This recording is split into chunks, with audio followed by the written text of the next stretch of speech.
Season's greetings from your soccer zombie, Tom Franklin here. Hope you're having a great holiday season.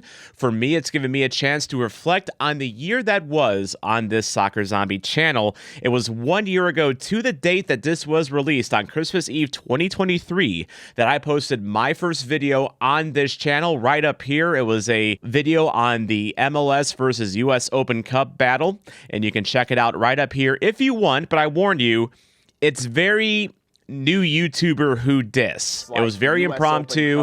It lacked the polish that my later videos would have. So you can go and see where it all started right up here if you'd like. However, I'm going to focus more on a life-changing trip that I took in April that changed my life, that deepened my appreciation for the game of soccer, and helped lead me to things like 1,642 subscribers at the time of this recording, which is remarkable. I would have only expected maybe 200 at this point, but there's over 1,600 of you, and thank you very much for that. It helped lead me to my own soccer kits through Olive and York that are still on sale, by the way. It led me to this hat, which has become kind of my away day hat.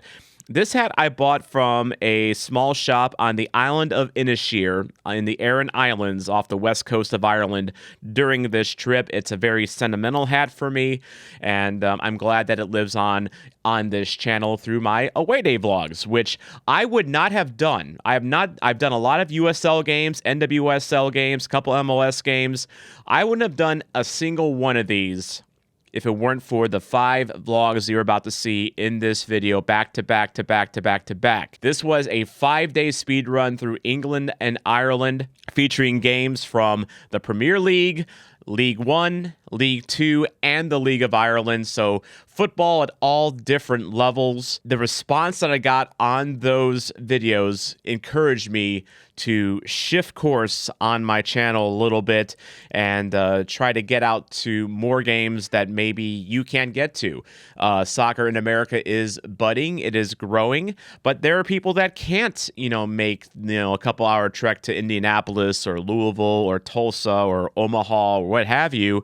So I think that this channel in 2025, we're going to have a lot more vlogs coming up in 2025. I'm still going to do St. Louis City SC stuff on here as well, but I've got some fun trips planned for next year, and all of that could not be possible, not just without you watching them, for one. Thank you very much for that, but without the 5 videos that you're about to see. So this is my year in review, appreciating the videos that got me to this point, that set me on the path that I am today. Here is my 5 games in 5 days speed run of England and Ireland.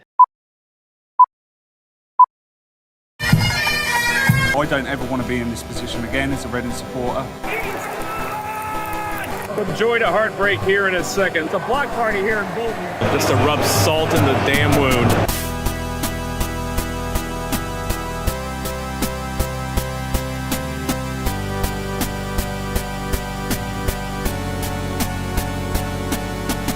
Well, if I don't like this stadium, tough sheet, I guess. Hey, what's up, America and around the world? It's your soccer zombie, Tom Franklin here, coming to you from Bolton, England.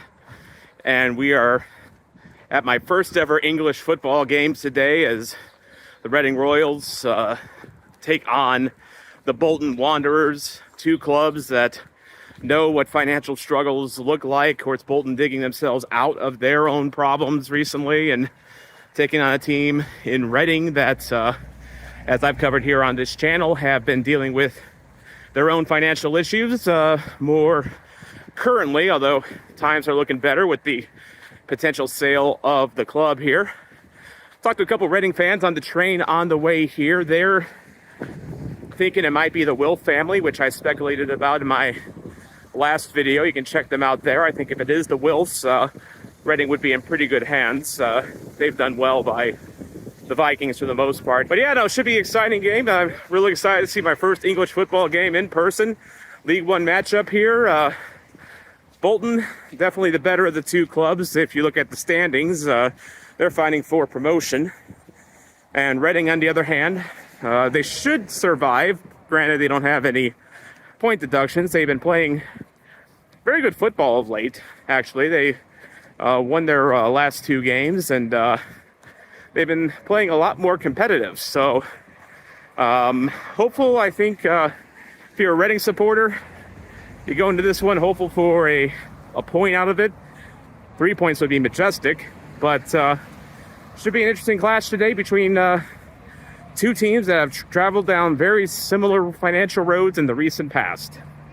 Check it out. So this may be a League One game, but this is not a League One stadium. Very impressive, this stadium, which of course for a long time was known as just simply Bolton Stadium. Now it is, as you can see, Tough Sheet Community Stadium, and I love the fact that they actually encourage you to kind of take the piss a little bit with their name. You guys are, playing for a promotion this year. You're currently sitting third in the standings. Are you guys feeling pretty good about getting back into the championship? I don't know that they're necessarily going to get one of those first two places because they seem to have lost form, and the two main goal scorers are out at the moment. Reading, there's talks of a new owner coming in to kind of turn the tide. I mean, what would you tell the Reading fans right now, about, times getting better? Well, always stay behind your team.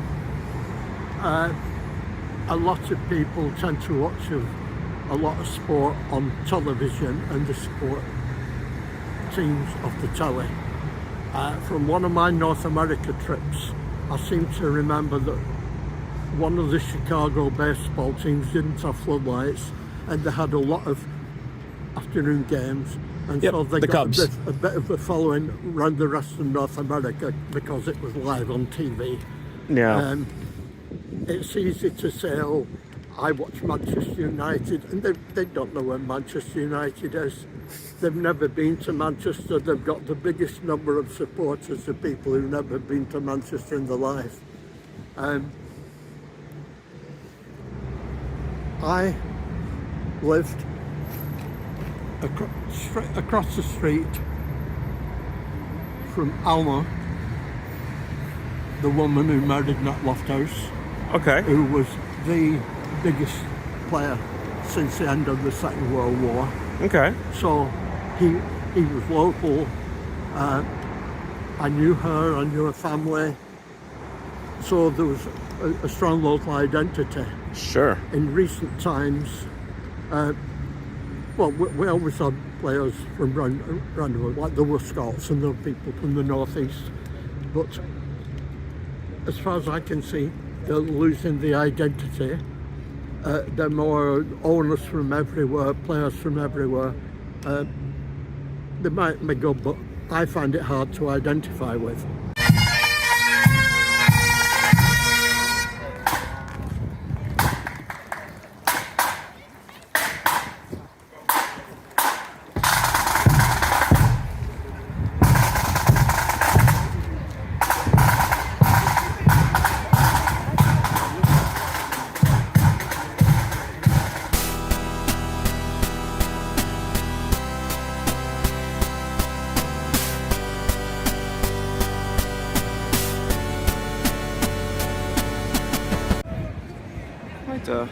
Nice ground, this. Saw the club shop, which I just came out of here. As you can see, it's right next to the stadium. Really lovely ground, this. Things you love to see. Physical tickets in 2024. Imagine that, St. Louis. Imagine that. Although it's really not a St. Louis City thing, it's an MLS thing. Also, because I'm a tourist, grabbed myself a Bolton scarf as well. Still a Reading fan, still here to support Reading, but I just like collecting scarves. Alrighty, so we're here in Bolton today. Tough test for the Royals today. Bolton toward the top of the table, looking for a promotion. How do you rate you guys today? Being a little bit biased, I'm hoping for a 2-1. 2-1? 2-1? Yeah. All right. Take a 2-1. Well, that was the score in the first game of the season when you won 2-1, right? Agreed. But we'll take the performance, I think, if anything. So. And you guys have been playing better of late. Yeah, 100%. We're definitely on good form. Definitely. Well, speaking of good form, news coming out that there is a buyer for Reading FC. Hopefully it actually gets across the finish line this time. We've been here before with the team. But what's the feeling with you and around Reading about the future of the club? Well, again, with the news of the new buyer coming in, I think there's a little buzz around. But as we know through Di Young previously, we know exactly what he's about. And the long and short of it, the quicker this gets over the line, the better, 100%. Yeah. What's the biggest thing you're hoping for from new owners? Like, obviously, like Geneva was talked about as a possibility. They were a hedge fund, and usually hedge funds aren't in it for the love of the game. But, what are you hoping from these new owners? Stability. For me, it's all about stability. I mean, for me, I don't ever want to be in this position again as a Reading supporter. Like I say, stability, maybe a little bit of investment, but making sure that we're here for the long haul is everything. What are your thoughts on this match here? It's going to be a tough test for the Royals. Absolutely. It'll be a difficult game, but I think our form is pretty decent at the moment. And actually, where we are in the league is probably mostly just due to the fact we've had points docked. So actually, we probably should be higher up. So Bolton will be a tough opposition though, because they're still trying to push for automatic. So it's a difficult game. And he did beat Bolton earlier this year, 2-1 at home. So gotta be hopeful. Yeah, and the strikers are in form. Like Big Kelvin should get him starting up front, and he should get a goal today. Definitely, for sure. So wanted to also talk to you about the current situation around the ownership. Of course, word comes out that there is a buyer for Reading. You've been down this road before, though, where buyers have come and gone. Are you guys feeling hopeful this time around? I'm not hopeful until it's announced and it's actually signed. Until the ink's dry, right? Absolutely, yeah. It does have to be encouraging, though, that when the sale goes through, it's going to be for the team, the stadium, and the training ground, and it's not treated like a chop shop. No, absolutely. You've got to keep it together. Like what we've got brilliant facilities. We've got the potential for a brilliant team. Just need a bit of stability, and we could do much better than we are doing. Gotcha. Score prediction for today? 2-1 Royals.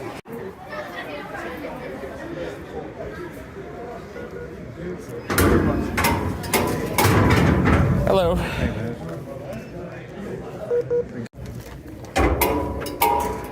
All right. Hey, how are you today? Doing good, doing good. Good luck today. All right, we are in the Tough Sheet Community Stadium. We're heading up to the away section here.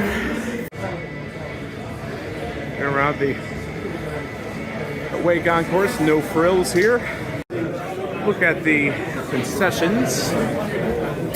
Look at those prices. Definitely not at City Park, are we? Ha!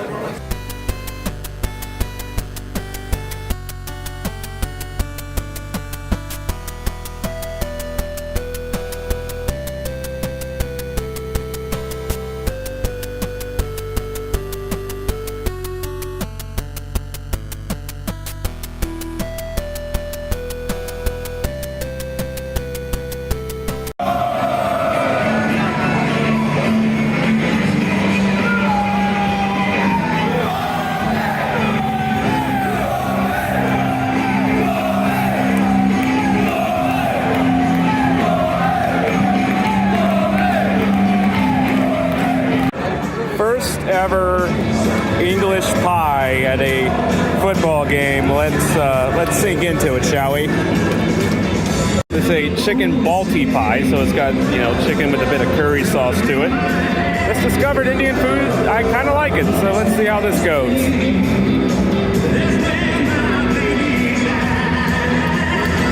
Oh, that's quality. And it's a bit chilly today too, so nice warm pie on a day like today. Pretty nice.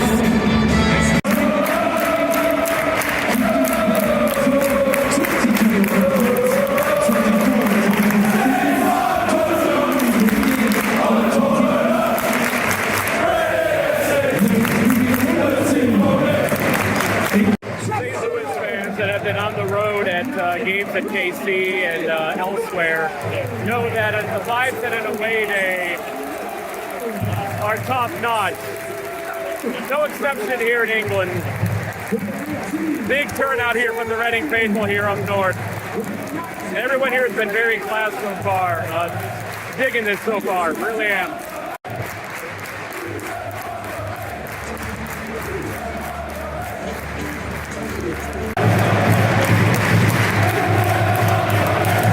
And we're away.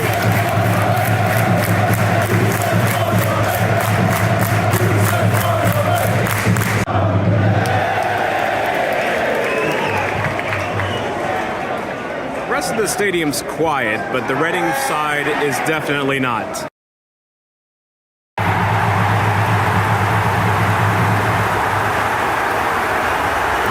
Bolton.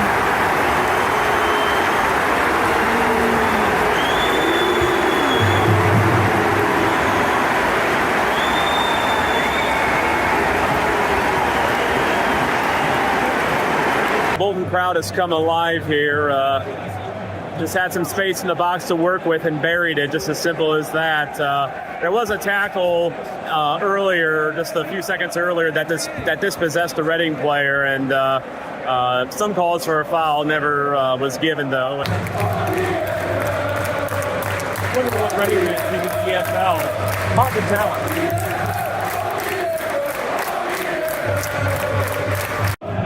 By the way, EFL rules prohibit me from covering much of the game on this type of video, so I might not seeing a lot of game footage here. But 30th minute, third corner kick for Bolton, punched away by Pereira, having a good game here despite letting in that one goal, which was not his fault. First corner of the game for Reading, 39th minute. Dealt with.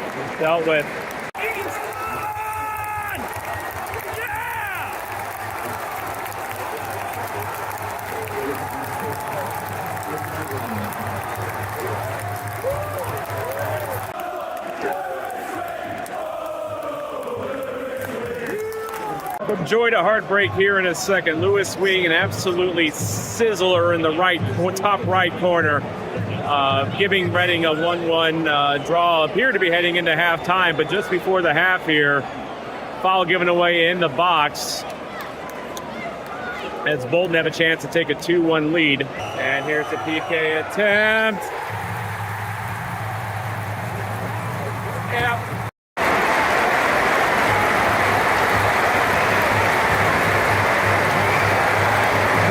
Zigged and the Bolton players zagged, so it's back to 2-1. Bolton up top where they've been much of this half. Shame, really. Thought Reading deserved to go into halftime with a 1-1 draw. They've been battling all game.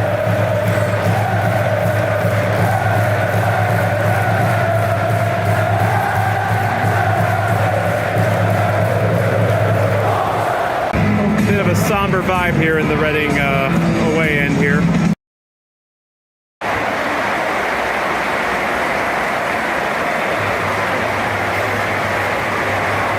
3-1 now. Three-headed attack for Bolton. Just nicely finished. Nicely set up, nicely finished. Nothing that Pereira could do.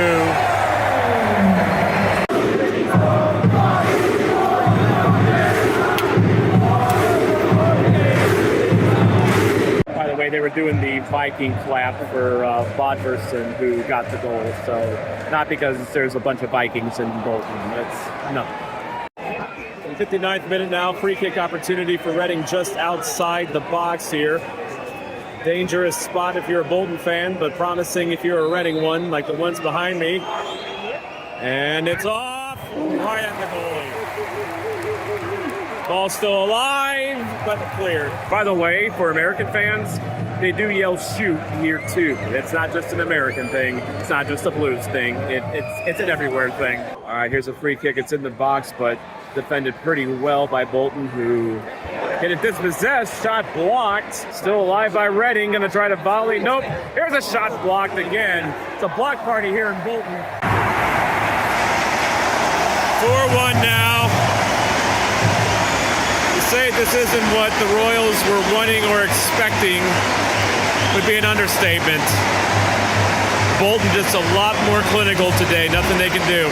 Celebrating a hat-trick hero today for Bolton as well. Just to rub salt in the damn wound. And a genuine thanks and support to the 1,299 travelling Reading fans today. Have a safe journey home.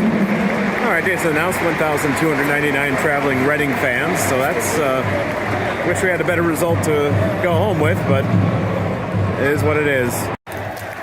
All right, we got one back.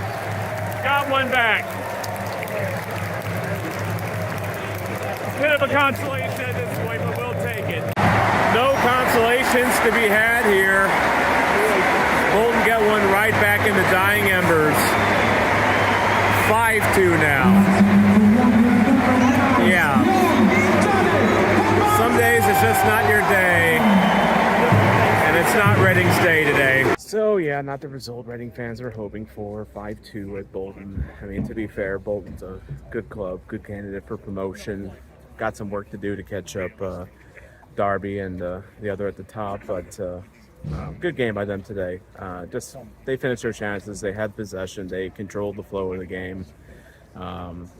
Maybe Reading should be fortunate they even got 2 out of it, but anyway, it's a good first game experience. It's learned some things today, like some salty supporter chants, but that we don't get in America. But no, it was fun. It was fun despite the loss, and it wasn't a total loss. I did a little bit of shopping in Manchester earlier today. I'll show that during the Man City video because we win in Manchester, right? But in the meantime, let me know what you thought of this video. Be sure to like and subscribe if you want to see more Yanks learning the English footy game in person. This is your type of thing. My next game will be tomorrow, on Tuesday, as Doncaster Rovers host Wrexham. So be sure to check that out. Got some special things planned for that video. A couple Doncaster supporters gonna kind of show me around town a little bit, so look forward to that. But in the meantime, this is your Soccer Zombie Tom Franklin. Latest. Play for the people that lived, breathed and died for that badge on the shirt. That's right! Yeah! Alicia Jordan! I don't think my arm can take it. Rovers win!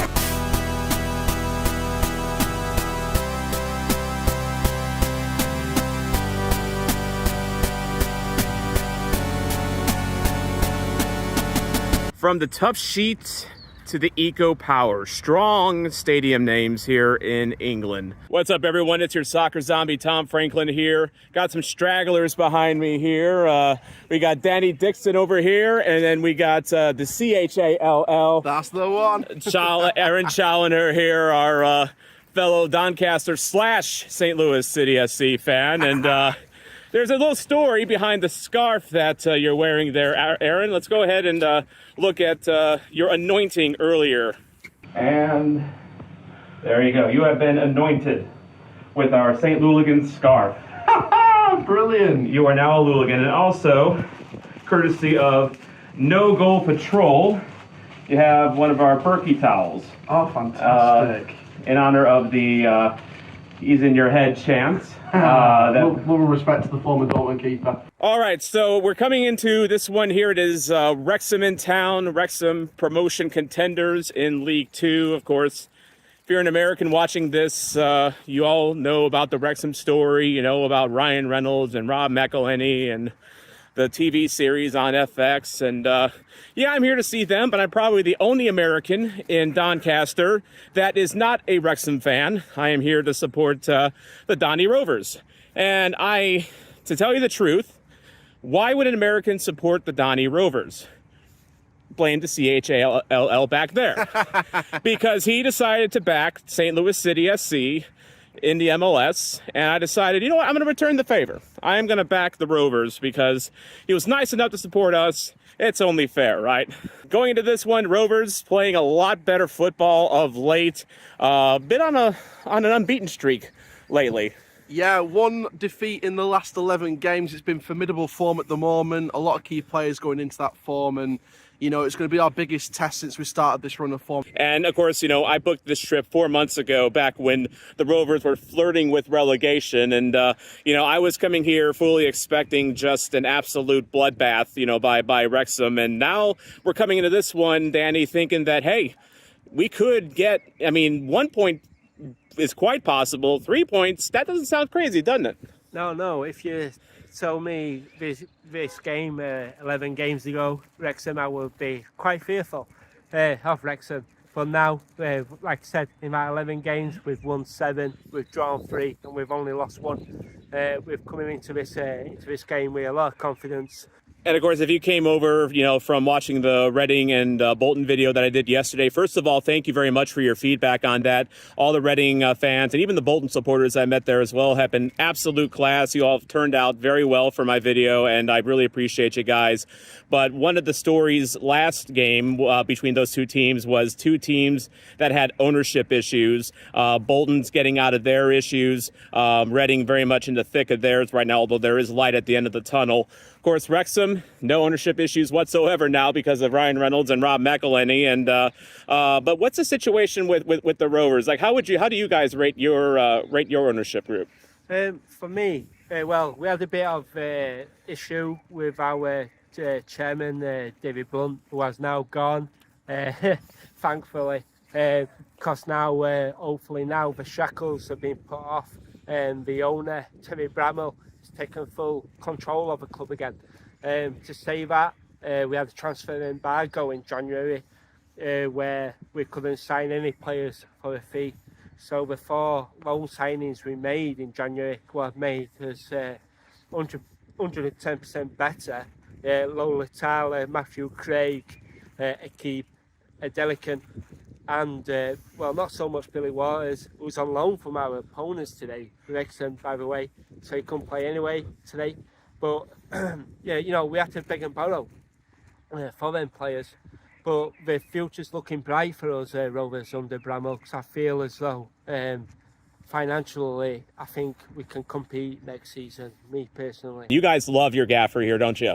Absolutely. Yeah, absolutely, 100%. I think the fan base deserve tremendous credit this season, because I think where some fan bases under the bad form would have been very reactionary and said, get him gone, we knew what he was capable of, didn't we, Danny? We knew that he was a capable manager, and we knew that we had to stick loyal to this manager, and the fans deserve massive credit for not asking too many questions of the manager, even when it got really, really tough.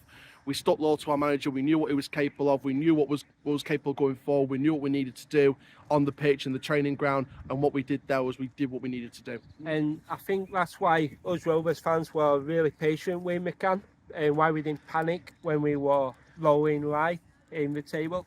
Is that because we knew what he's capable of, and that we had to be patient. Well, Danny, me and you have some business to conduct here, so let's get to it. Danny, you are getting our first season away kit for St. Louis City SC. I didn't have a lot of options for kits to get you, but that one that is a retired kit, so it's gonna be rare. And what'd you get me here?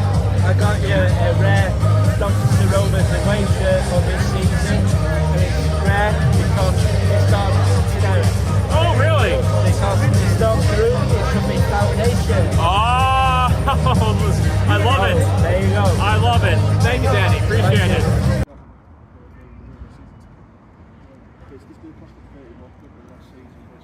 Okay, St. Louis, 2 games in England, 2 physical tickets at each game, because that's how England does it, folks. Come on, St. Louis, get your act together. I want physical tickets, please. First of all, James Coppinger over here. Tell me about him. James Coppinger is the pinnacle of this football club. He joined from Exeter City. He joined as a young player, and he became known throughout League 2, League 1 and the Championship. He's been at this club for over, 2 decades now, nearly? He's the record, I think he holds the record appearance holder for us. Yeah. Okay. The most appearances for Doncaster Rovers. He's an absolute legend. He's held many roles at the club since his retirement.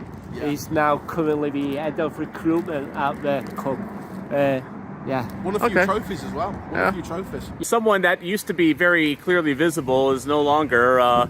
Francis Tierney. What's his story? You're saying it wrong. Why am I saying it wrong? It's Sir Francis Tierney. Sir Francis Tierney. Yes. Do you know why it's Sir Francis Tierney? How come? Because without him, we would have got promoted into the National League.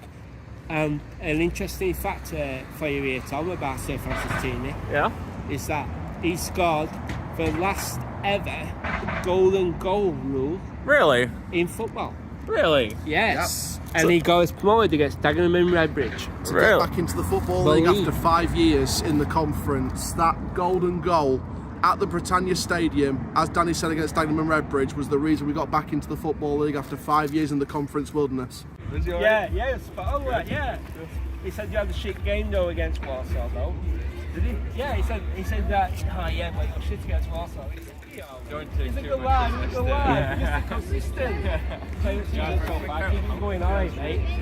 You don't quite get the level of player access that you do here in the league, in League Two, than anywhere else. Trust me, League One, League Two, some Championship clubs like the ones lower down, like your ones that have been in League One, League Two, etc. In my opinion, definitely at least half the clubs in this country.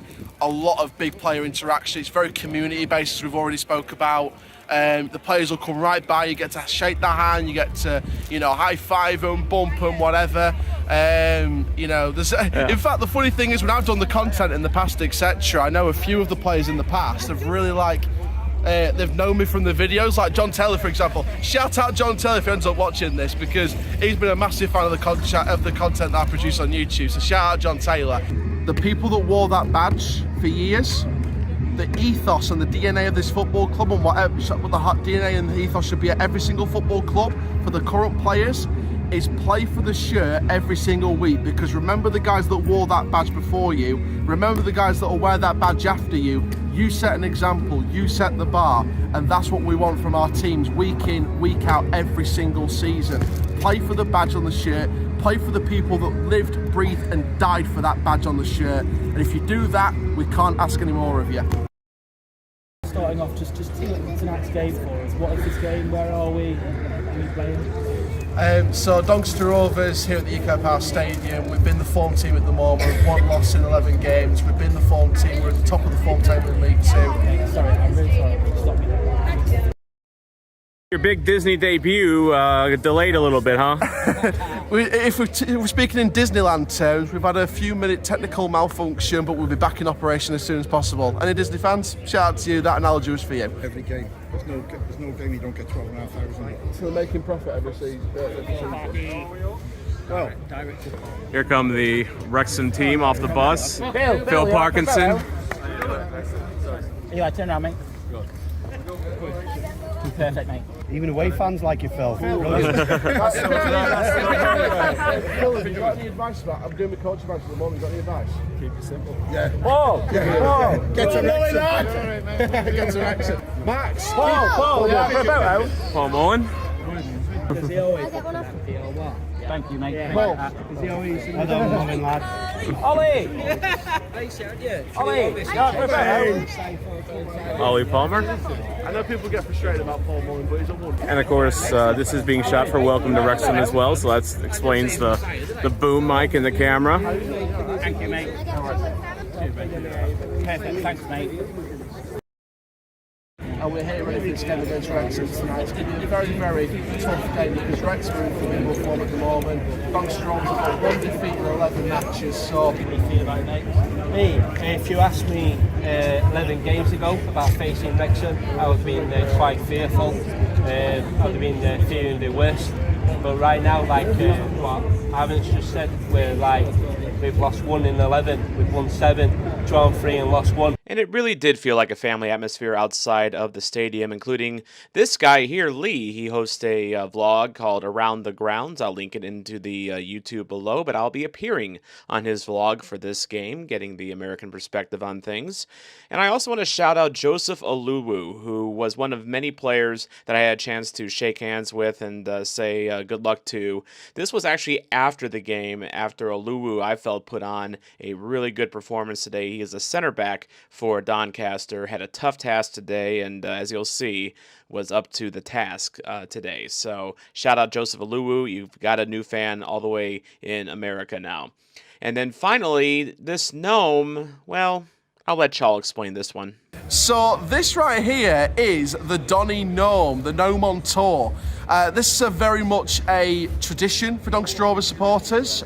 We bring it to home and away games. Well, Paul Mayfield, the lovely Paul Mayfield, as you see on screen, brings it to home and away games. People get a picture with it, they get the police to take a picture with it, rival fans, players, managers.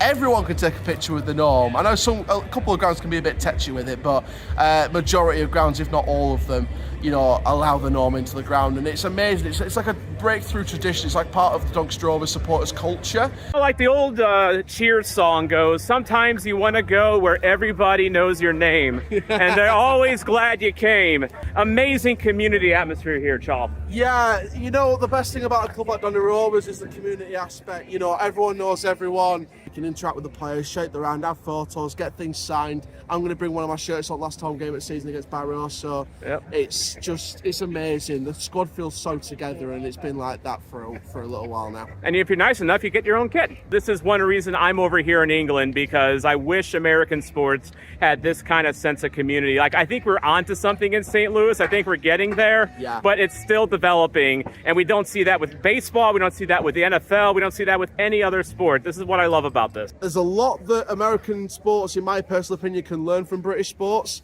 and if St. Louis can take some of those traditions and bring them into their club, they'll be making a lot of progress in terms of their role in revolutionising the MLS going forward. Just one Luligan at a time, right? Yeah, just one Luligan at a time. All right, just got out of the club shop, and just like yesterday in Bolton, got to get myself a scarf. This is a Donnie Rovers scarf that'll hang on my wall with love. And then also, because it is England and it's a little chilly, got myself some gloves as well. By the way, if you want to see how affordable merchandise here is in England, my buddy Charles over here will have a club shop review on his channel shortly. 100%. We've got some wonderful stuff that we talked about in the club shop, and some good ratings. Not going to spoil the ratings, but some decent ratings. So this is the Doncaster Rovers season card or season pass. So when you've got one of these, all you need to do, same with a ticket, is you just scan it, and in you go. What a crowd. So you can see here, so the stands are very much similar to each other in terms of facilities. So you've got hot food, drinks, you've got a variety of stuff around there. Obviously shout out to our catering partners, DM4. Okay. Wonderful catering partners and some decent prices as well. $2.70 for a Pepsi. It's $8.99 at St. Louis's City Park. Carling pint, $4.50. That's $12 in America. Welcome to Wrexham. Welcome to Doncaster.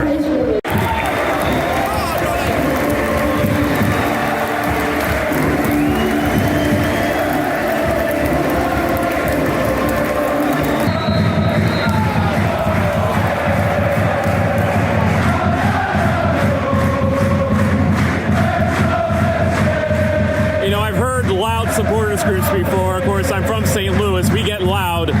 Wrexham is bringing it today. All right, after an early advantage by Doncaster, having the ball mostly in Wrexham's side of the field, it's been the other way around for the last minute or so. Wrexham starting to press up and assert themselves a little bit here. Need to stop their rhythm, stop their ball control, their tempo, and we're doing that so far. Wrexham are coming forward though with a couple of days chances, so we're just going to be on our A game defensively. We should be all right. All right, 13th minute, still early days. Come on, Rovers!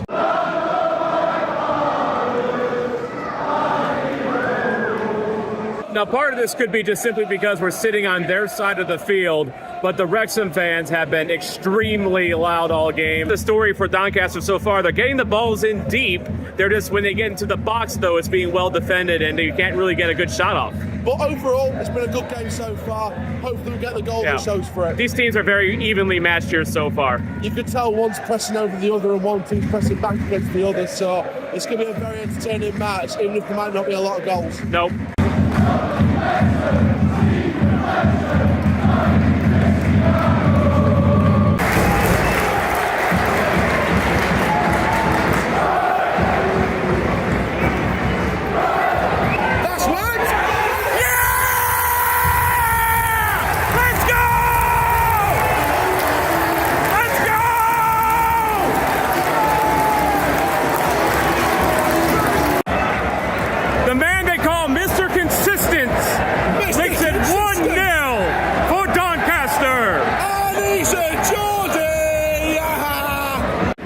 Not so loud, suddenly, are the Wrexham faithful here.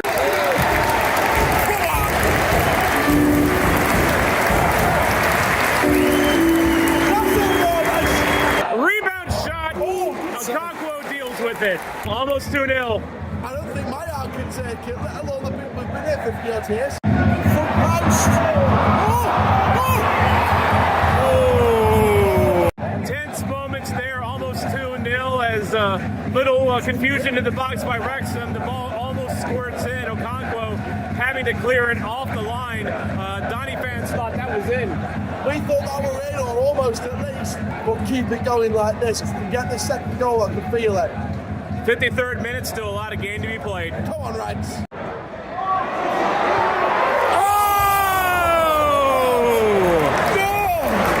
Just wide, man. 62nd minute, just outside the post, man. It's wide, man. It's just wide. Over 2,200 Wrexham fans here to join the, 10,000? Like 8,200 odd Rovers fans, which is one of our best gigs this season. So well done, Rovers.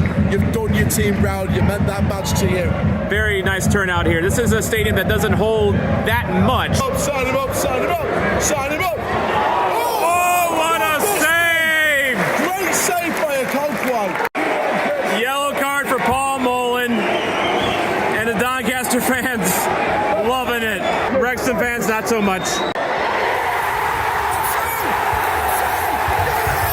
offside! It's offside! And Paul Mullen is not happy about it. Wrexham thought they had the equalizer. Linesman said otherwise. Donny's player of the match, the far side linesman with the flag. Well done, linesman. Well done, linesman. Respect the refs. Respect your refs. Respect the rats. By the way, when you get down to these levels of English football, sometimes you run into pitches that are a little substandard. This is not one of those pitches. It's a very quality pitch here at the Eco Power. A little rough around the sidelines, but on the pitch, on the field, though, is where it matters. Beautiful looking pitch. Well done.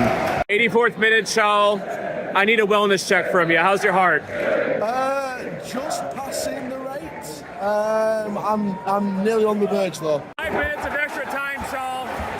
Still hanging in there. Got to get that second goal now. Shut up shop in these 5 minutes. You can do it, Red. I believe in you. 5 minutes to slam the door.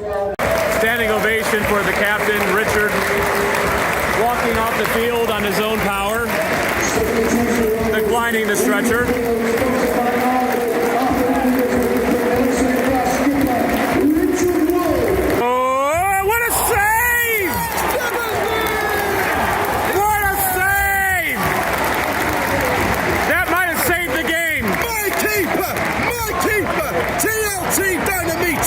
What a keeper!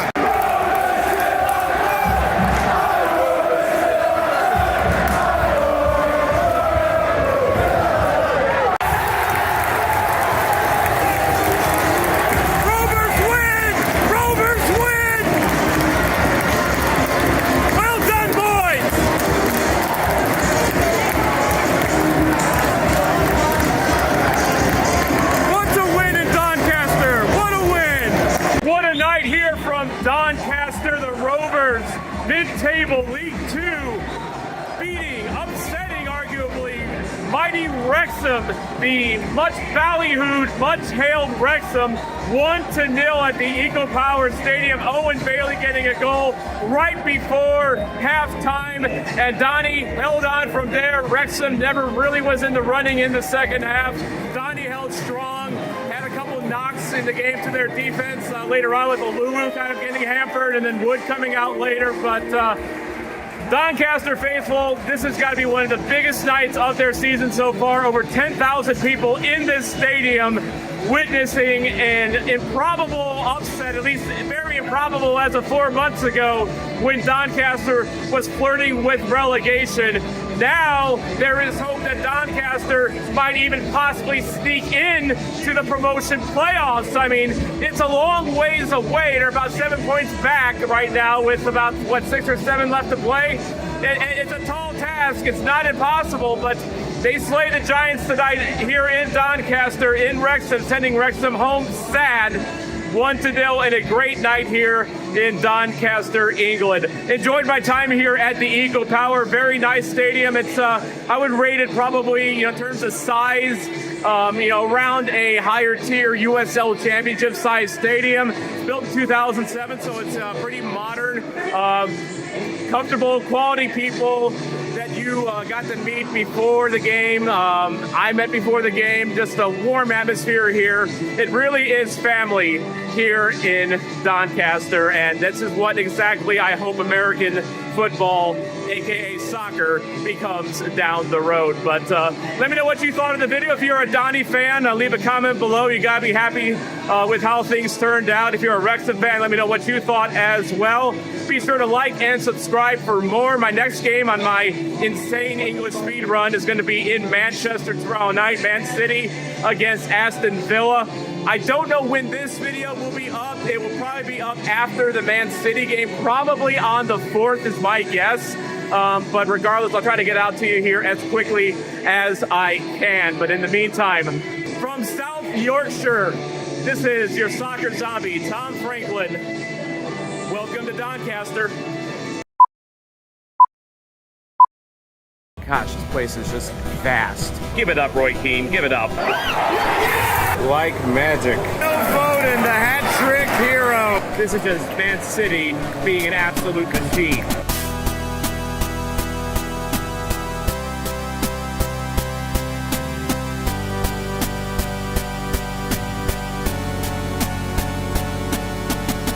The impressive and mighty Etihad Stadium in Manchester City. Forget tough sheet, forget eco power.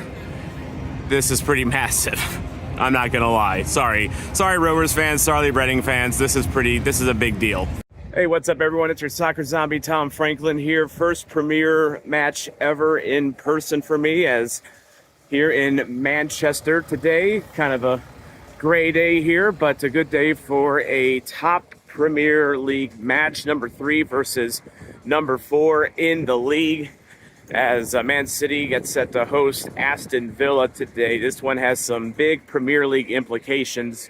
Aston Villa a little bit of a distance away from Man City, trying to close the gap and trying to fend off Tottenham in the race for the Champions League. And this is a tough test against a always strong Man City team who is also in the title race themselves. So both of these teams have a lot to play for, a lot on the line today. So this time around, unlike the Reading video and unlike the Doncaster video, I kind of don't have a dog in this fight. I'm just here to watch a really good match. And here as a neutral, I do have a Man City kit on, so forgive me, Liverpool fans, but I'll be sitting in the Man City section, so I wanted to just play it safe. So I'm gonna go check out the City store right here, and as I'm on my way there, I also did a little shopping in Manchester the other day before the Reading game.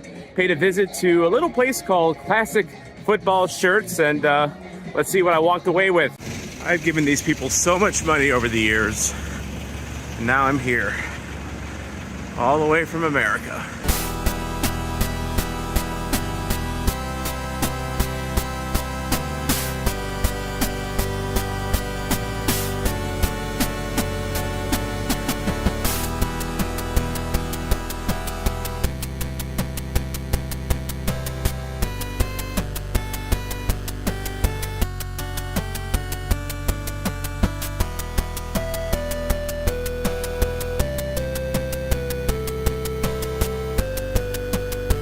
All right, so in this bag are 3 total impulse buys from Classic Football Shirts, because, you know, when in Rome, you know, that's what you do. You buy Classic Football Shirts at Classic Football Shirts.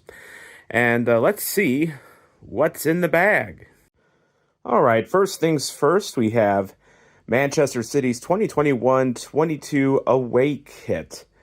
And, hey, this looks familiar. I'm actually wearing this today. Go figure. Yeah, I wanted to be prepared for the Man City game tonight, so here we are. Some kits just go absolutely hard. And this kit from Odense in Denmark goes freaking hard. This is a pre-match kit, I believe, that they had. I've been eyeing this one on the Classic Football Kits website for quite a bit, but seeing it in person convinced me to pull the trigger. In fact, let's look at the back. I mean, Vikings in the front, dragons with crowns on the back. I mean, what more do you need here? And finally, last but definitely not least, this was the most expensive of the three, and you'll see why. It is a Ireland national team kit from the early 2000s. Now, this isn't just a Republic of Ireland kit. This is a Roy Keane Ireland kit from the early 2000s. And the thing I like about this kit, just besides the fact that it looks really sharp, it's from the early 2000s, so it truly is a classic football kit. Probably the oldest kit I've bought from them so far. But the letters and numbering are felt. So it's just a real quality kit. I really love this. By the way, the only reason I got it is because I am hopping over to Ireland as part of my speedrunning trip here, and wanted a little something to remember it by, even though I'm not in Ireland yet. Just felt like getting an Ireland kit.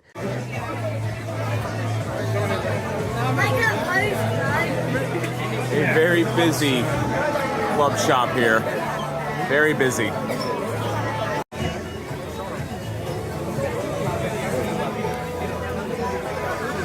So I had to get out of the club store there. Number one, it was very congested. But number two, I saw some people with match day scarves, the half and half scarves.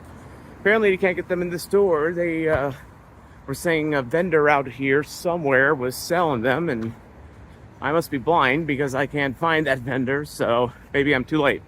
Okay, so I solved the mystery. The match day scarves sold out very quickly. I talked to a street vendor, and he told me that everyone sold out of them. So just a little too late, I guess. But he did warn me for Anfield tomorrow if I want a match day scarf there from one of the street vendors to get there early. And luckily, I'll already be in town for that. So in the meantime, though, I'll just have to settle for Erling Haaland's face on my wall. Also, this breaks the physical ticket streak, and it'll probably end it here in England as digital ticket for this one, digital ticket for Anfield tomorrow, and digital ticket Friday for Bohemians. So they're not everywhere here in England, and at the top levels, they don't seem to be a thing. So St. Louis is not just you. Gosh, this place is just vast. Like, look at the spires. Just, I mean, they're just gigantic. And they got the spiral staircases upstairs. I mean, this is a formidable place. By the way, this is a very bougie place to be. A lot of people with money in this place, as one might imagine here. I almost feel kind of out of place here. I just work at a children's hospital in St. Louis. Nothing fancy.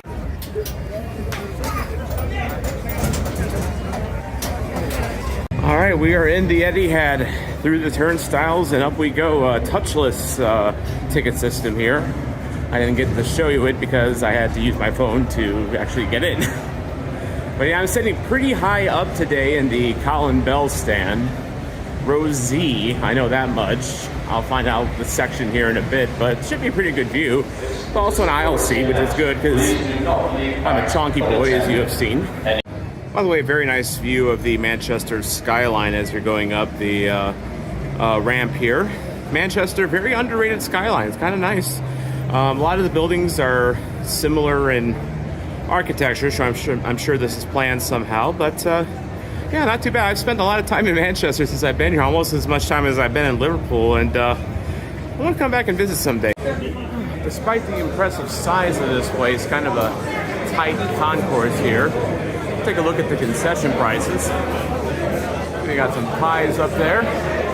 Okay, still $5.75 for a pie. I mean, a little more than the other places I've been to, but not bad. And if we look at the rest back here, oh yeah, this is the Etihad, and City Park is still way more expensive. It's just wild.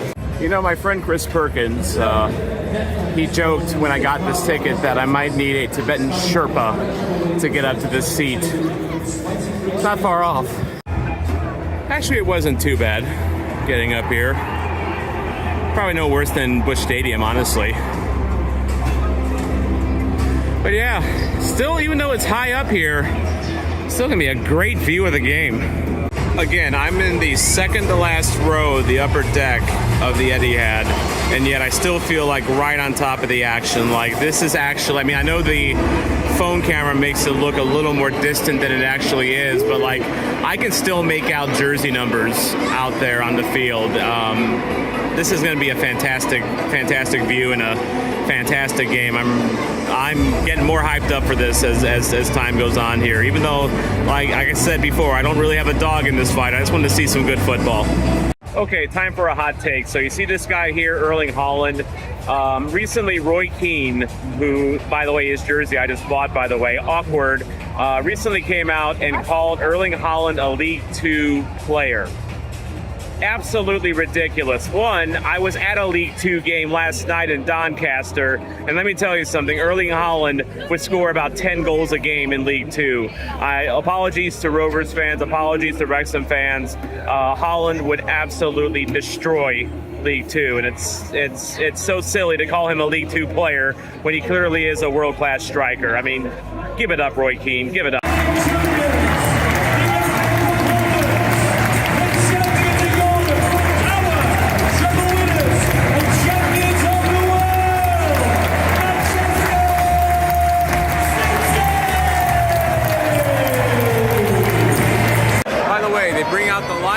They walk out, no anthem, and I'm not going to say anything further about that, not one way or another. Just that it seems to go pretty efficiently, that's all I'll say. And we're away at the Etihad, number 3 versus number 4 in the Prem. Man City fired up after Julian Alvarez hits it off the side of the netting. 2:28 into this one.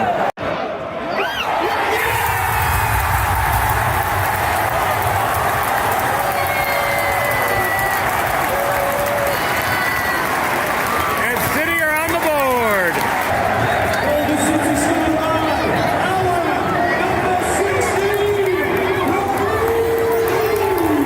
Looked pretty clean to me. Of course, you can go back and check the replay and tell me I'm an idiot.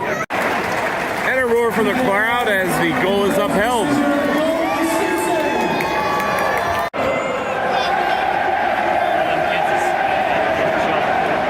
Etihad comes alive after that goal here. There's been a good energy in this building. Like, the Etihad gets kind of a bad rap by people sometimes, but there's a good energy in here. Goal for Aston Villa, 1-1 in the 20th minute.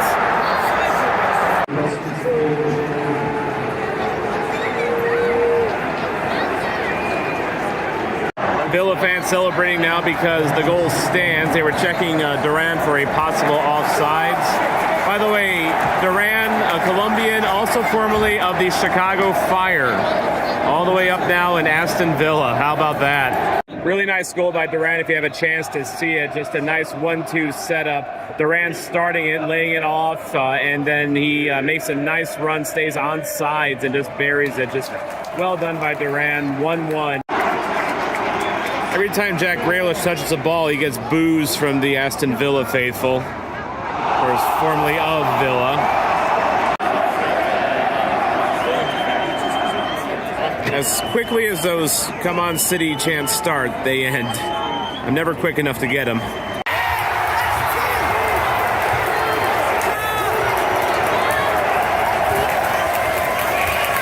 Yellow card given to a Villa player. Didn't quite catch the number, but there was a foul further down the field. Looks like Man City, though, is going to get a pretty threatening free kick location spot here. Just a little high. Much to the delight of the Aston Villa faithful. Ooh. City threatening. A couple good chances here towards the end of the first half, trying to get a 2-1 lead going into half.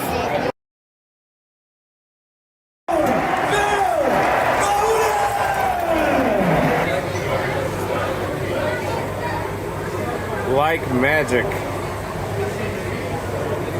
Hey, St. Louis, City Park, here's an idea for you.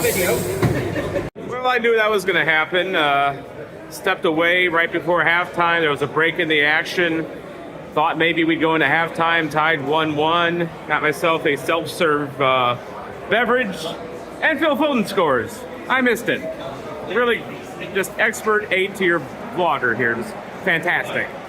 All right, halftime here at the Etihad. I got my shame drink here after missing Foden's goal, and so it's 2-1 City here at the half. City, I think, have had the advantage in this one. I think they've controlled possession very well. Their XG is way up on Villa. Villa's in the races though. Like the stats got kind of hide a little bit that Villa is being competitive in this one. Still a long ways to go. Full half left to play here. Very good game so far. I mean, it's a very well played, very technical game here, of course, as you would expect with two top teams in the Premier League. Enjoying the Etihad so far. It's big, spacious, but fans around me are good. The energy level in the Etihad is pretty good. I know it gets a bad rap, as I said earlier, but this is a high stakes game that we're watching here, and I think the City fans are out here for it, as well as the Villa supporters as well. So. Should be a fun second half here. This was a great decision, and again, City Park. You saw the video on the self-serve beers. Give this some thought. Give this some thought. It's pretty wild. Second half underway here at the Etihad, and as you can see, some of the crowd a little late to get back to their seats. Breakout here for Villa. He's got space to work with. Centers it, shot, and a nice save. Very nice save.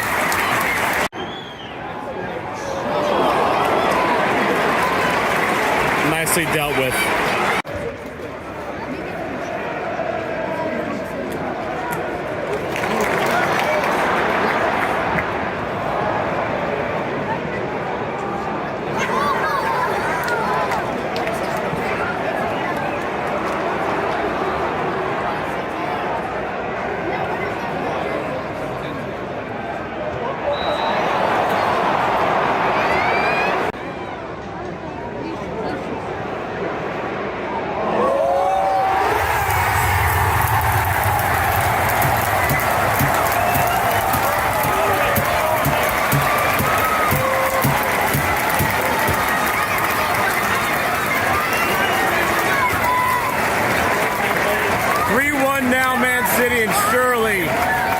Surely that'll be enough.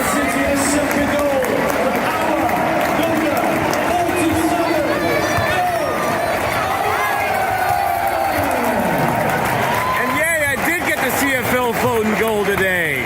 It's professional football here on display by City. Very patient approach on attack, waiting for their opening, not forcing anything, and just very professionally done by Phil Foden here, getting his second of the game. City up 3-1 here, and surely that'll be enough here in the 63rd minute. Oh! 3-1, and City are not letting off the throttle at all.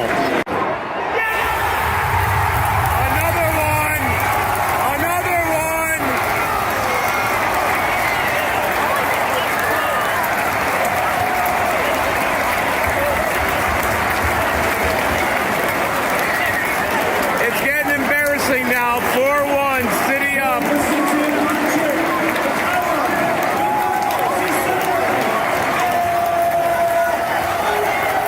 And Phil Foden, the hat-trick hero for Man City.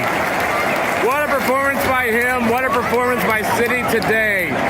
City is not in a position to give up any points in this championship race here, and they came out here with a mission today, and that is to assert themselves in the top three of the Prem, and they certainly have here with a absolute masterclass performance here today. This is just Man City being an absolute machine. As Kovacic comes in for City. This bench for City is just ridiculous. Kovacic is a bench player for Man City. Like, what?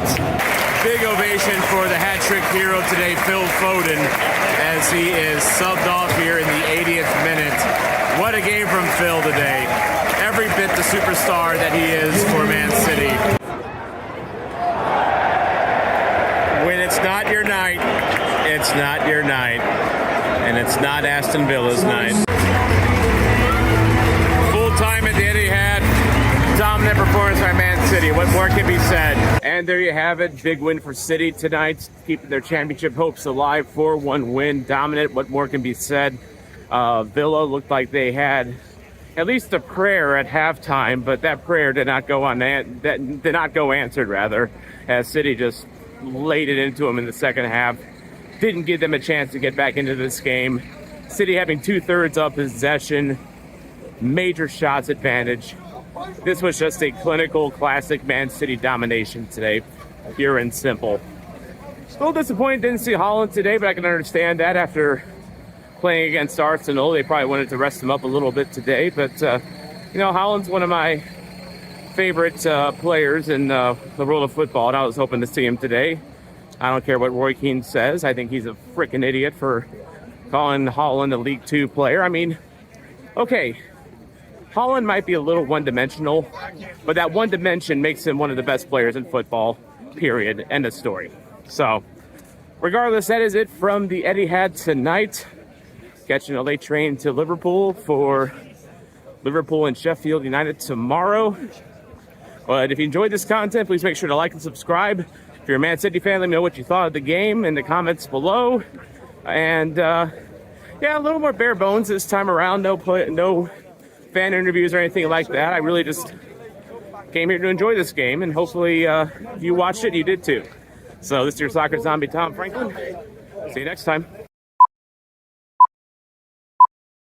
Game day environment, of course. We have just lost cabin pressure in Anfield. Starting to get a little nervy in here.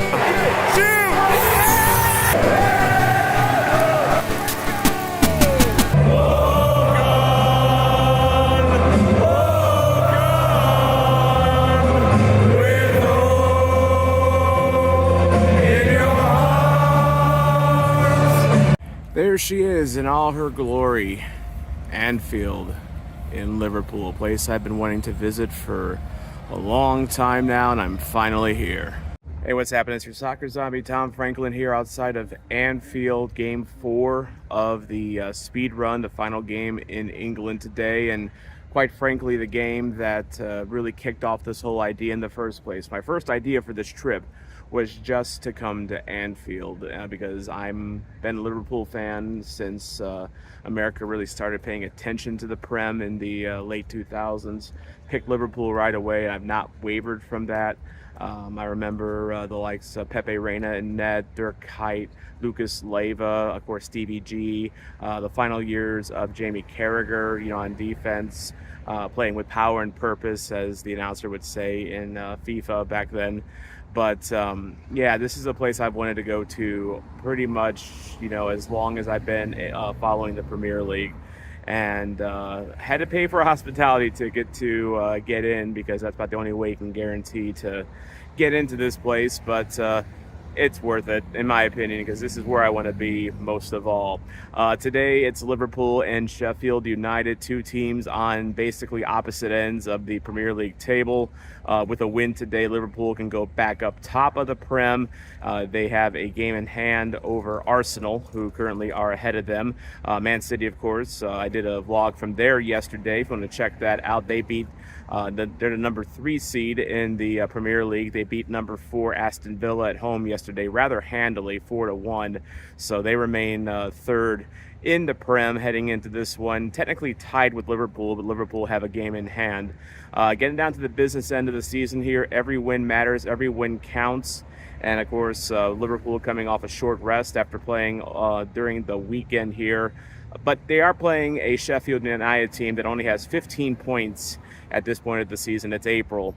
They're at the bottom of the Premier League table, and they don't look like they will be getting out of 20th anytime soon. So should be a big win today for Liverpool. I don't anticipate an upset here or a shock, nor did the Sheffield United fans that I met on the trains as I was going around England. I met a couple of them, and they both said that they're both pretty resigned to the fact that they're going to be going down to the Championship next year. Always unfortunate to see, but it is what it is. Also had a chance to take the stadium tour yesterday. I'll show you some footage of that here.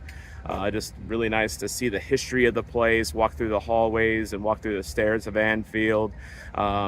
just checking out the various homages to Anfield and Liverpool history, getting a chance to step out onto the concourse and look at the field, and then going through the locker rooms, and even getting a chance to step onto the field, which was a real kick, and then leaving down the Cop End as well. Just a beautiful stadium. Of course, you know, it doesn't quite capture the game day environment, of course, but got a bit of a traffic situation behind me here, so I'll wrap this up here. Also had a chance to visit the club store as well. Nice 2-level club store. A lot more room than Man City's yesterday, that's for sure. Man City was a little bit claustrophobic. So regardless, let's go inside. You've seen the tour. Now let's see the inside of Anfield.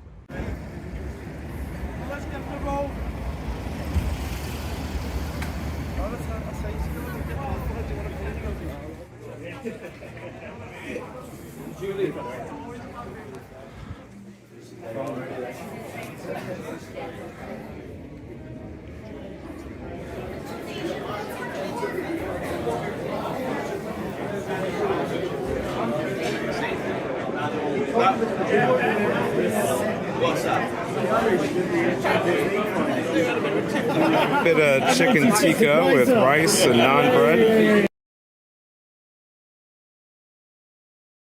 So fun fact, reason I'm a Liverpool fan is because I watched a YouTube video one day of people singing this song. The passion, the energy, it's why I'm here. A much roomier concourse here than the Etihad. Much roomier. Much more homey too. Look at the menu prices here, and again, we're cheap. Coke Zero, Diet Coke £3, water £2, alcohol anywhere from $3.50 to $5.50. Still much better than America prices, let me tell you.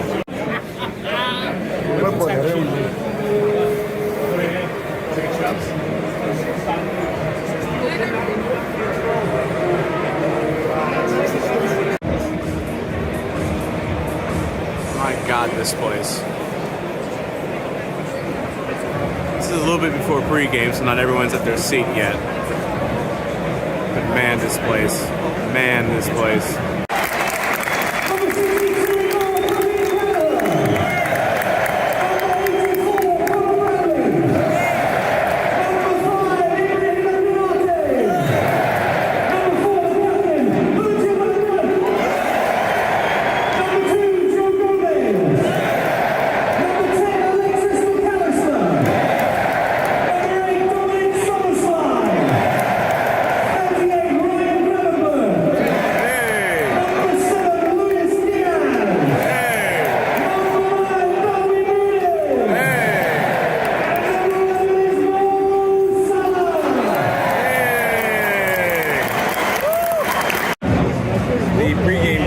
Continues to snake its way around the top and went upwards to avoid the flags.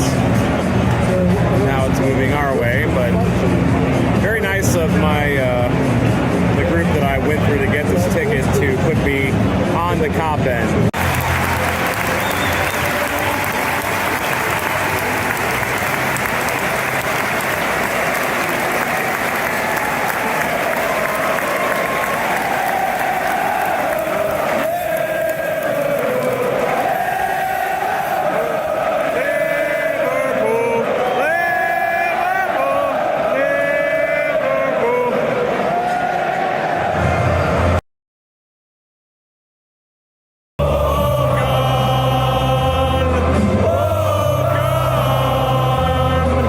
Hang on. I know what you're saying. Where's the rest of You'll Never Walk Alone? Well, turns out that when you play the full version of You'll Never Walk Alone, even if you're chanting it in Anfield, it still gets a copyright mark against you.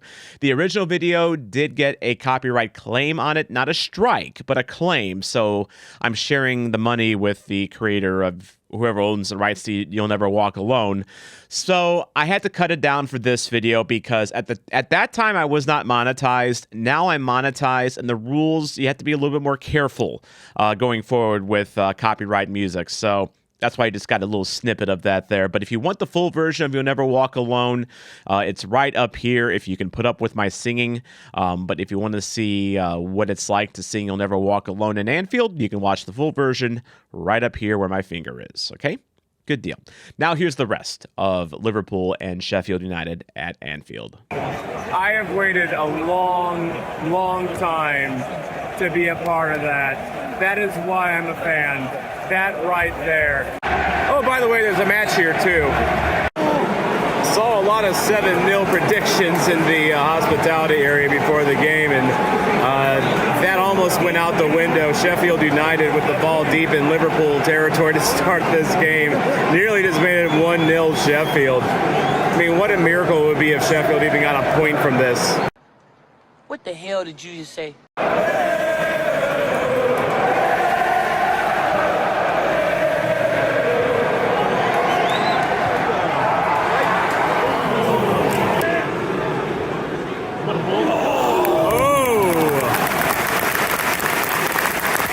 Good chance there, good chance.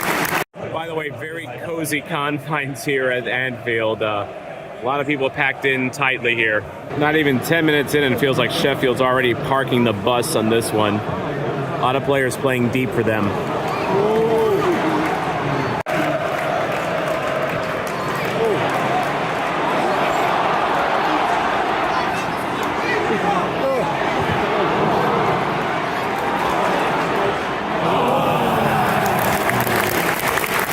12 minutes in, Liverpool starting to apply some pressure here, but Sheffield playing very deep. This might actually be a good game for Liverpool as they prepare for Atlanta as the crowd get into it.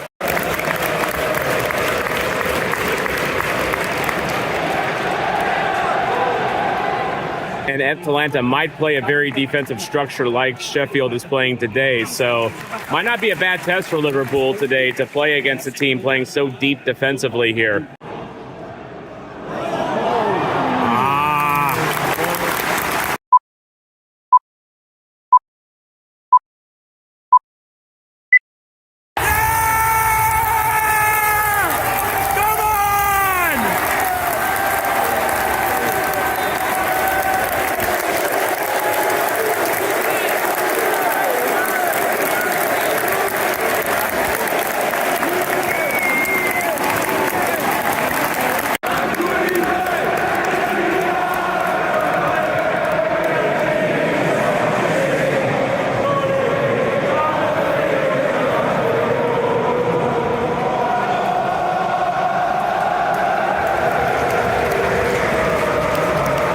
Hustle gets rewarded. Darwin Nunez chases down the goalie clearance, gets a foot on it, just enough to get in.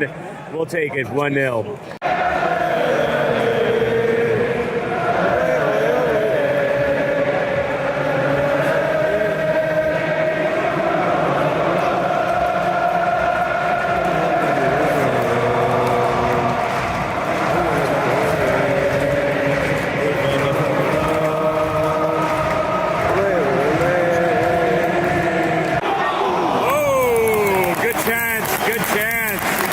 Water break for Ramadan here in the 20th minute. Liverpool getting a lot of chances here so far. 1-0 off the hard work of Darwin Nunez. Expecting a lot more from this game for sure. I'm sure it'll come. Yeah, about that. By the way, I'm not sure you can see it. Maybe you can just a little bit as I move it up here. Very light rain falling here at Anfield. Very typical of Liverpool to have at least a little rain around the city. I've been here for the past few days.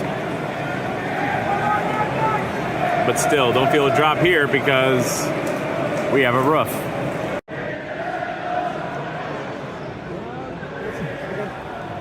All right, crack it. Oh! That was as good of a look as Liverpool has had in a little while now. They've had their chances. That was a good one, though. Here's Zobo. Shot! Will be a minimum of 4 minutes added time. I think that will be the 4 4 minutes of added time. Sheffield getting its chances, just down 1-0. A lot of Liverpool fans are surprised it's not a higher score than that at this point, although they've certainly had the ball in Sheffield's territory most of the way. Well, halftime here, and I've never seen a more disappointed crowd over a lead, but it's only 1-0 here at halftime. Sheffield bending but not breaking for Liverpool here in this one. Yeah, 1-0 halftime score here at Anfield, and just took a look at the thought mob. 85% possession for Liverpool this game, and it's felt like every bit of it. I remember Liverpool having the ball a lot more than Sheffield, and the stats do show it here. Only 1-0, but you got to think the breakthrough is going to come at some point here. This probably should be a little bit more than 1-0 here nonetheless. What the hell did you just say? I'm just happy to be here, honestly. Surely they'll be looking for Van Dijk in the box on this one. It's going to be Zobo taking it into the box, just a little strong. First quarter of the half for Liverpool here, about 6 minutes into this one. Now they're attacking towards the Cops, so the Cops trying to will them on here as Zobozlai will take this one. Good looking corner. Was looking for Virgil, but Virg was marked. Good save, Kelleher. Fuck off. Oh my.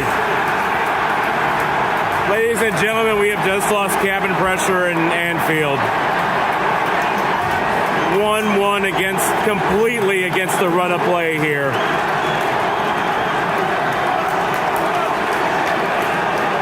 If this doesn't wake up Liverpool, I don't know what will. So right after that goal, Salah comes off. Looks like Harvey Elliott comes on for him. Interesting, with a 1-1 draw, you take out Salah. Maybe Salah was limited by minutes. Again, they're playing kind of tight schedule here, so come on, Reds! I've seen the dead move faster than this Sheffield United double substitution here. It's been like a good 2-3 minutes, it feels like. Jeez, thought there were rules to stop this.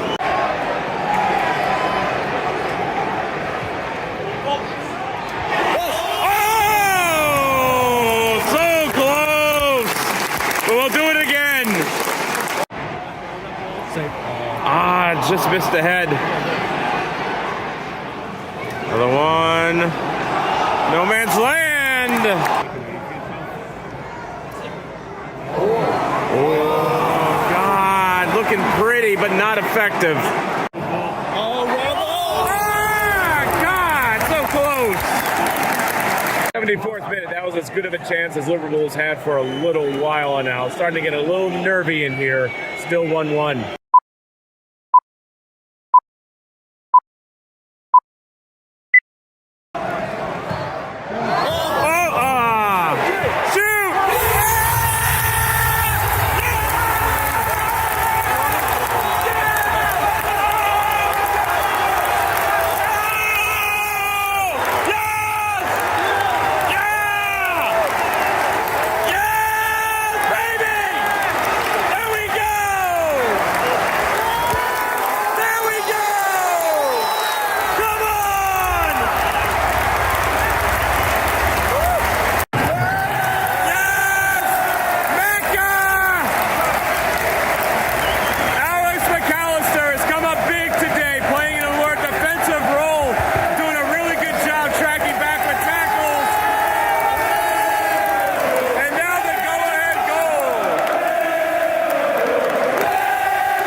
bit nervy, but we'll take it.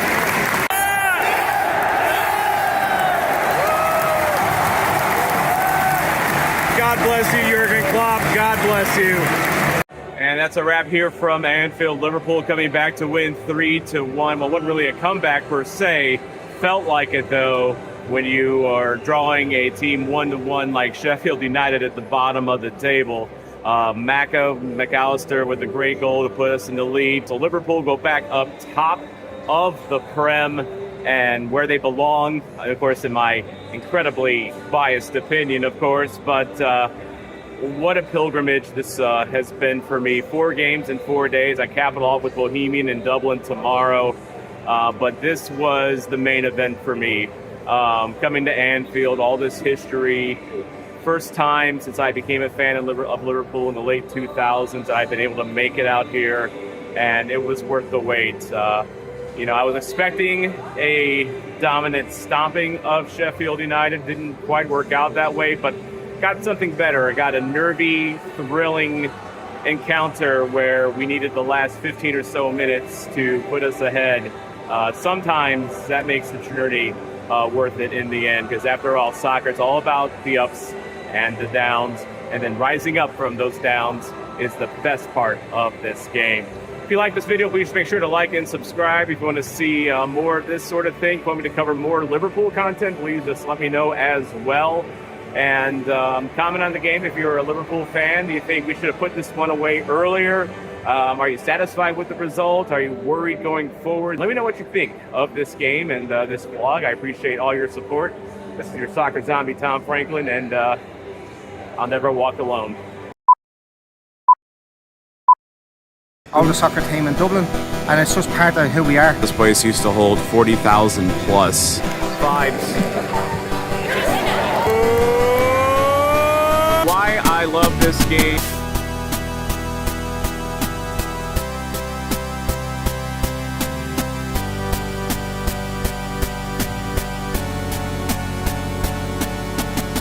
There will be no place that I go to in my speed run here that has as much character as Daly Mount Park. Hey, what's up? It's your soccer zombie, Tom Franklin here.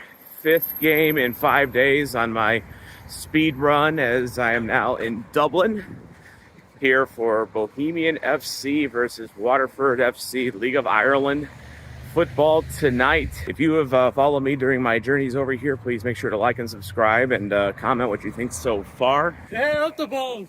Yeah, up the Bows! So yes, as you just heard, Bohemian FC, also known as the Bows, affectionately locally here.